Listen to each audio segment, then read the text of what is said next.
Scenes on the Austro-Hungarian border measure the scope of Hungary's anti-red revolt. West Hungary is rebel control.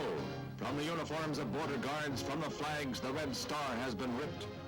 It was a revolt that riveted the world's attention, and at first it appeared to succeed. There were handmade posters all over the walls that there is freedom, now everybody free, we don't want communism.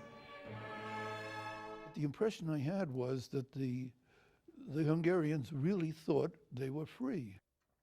In 1956, Barrett McGurn was Rome bureau chief for the New York Herald Tribune. Sent to Budapest at short notice, McGurn arrived shortly after Soviet troops had withdrawn from Budapest.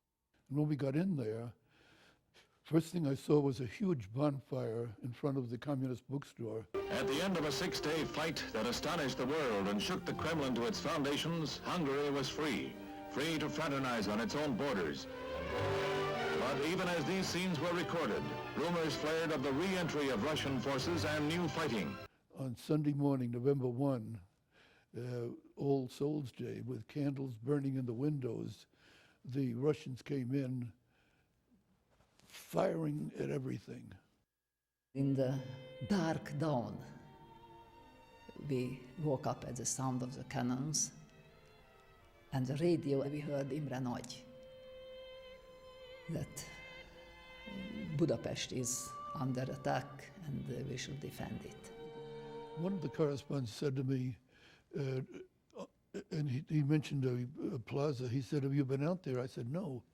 He said, "Well, there's a swatch of blonde hair lying on the ground there, and it's all that's left of a young woman who tried to stop a Soviet tank."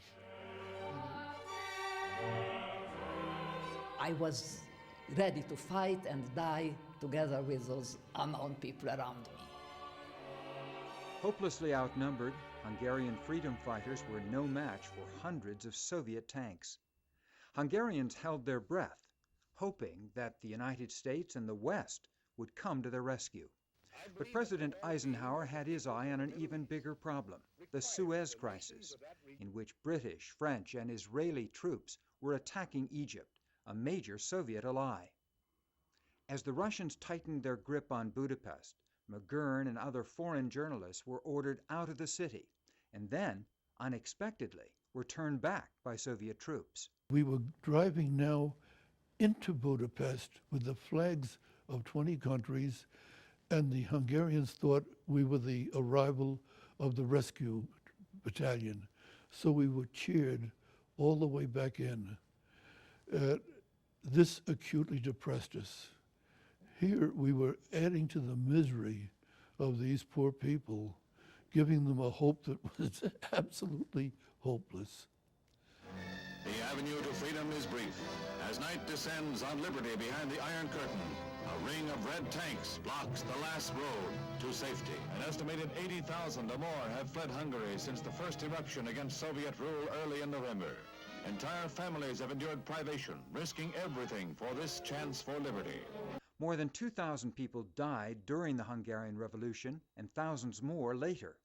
200,000 fled the country. And I think we came very close to World War III. Perhaps not as close as during the Cuban crisis, but very close to it. The dark night of imposed communism would endure in Hungary and neighboring East Bloc countries for another 3 decades. But its dream of freedom was kept alive and finally triumphed when the Berlin Wall came down in 1989. Barry Wood, VOA News.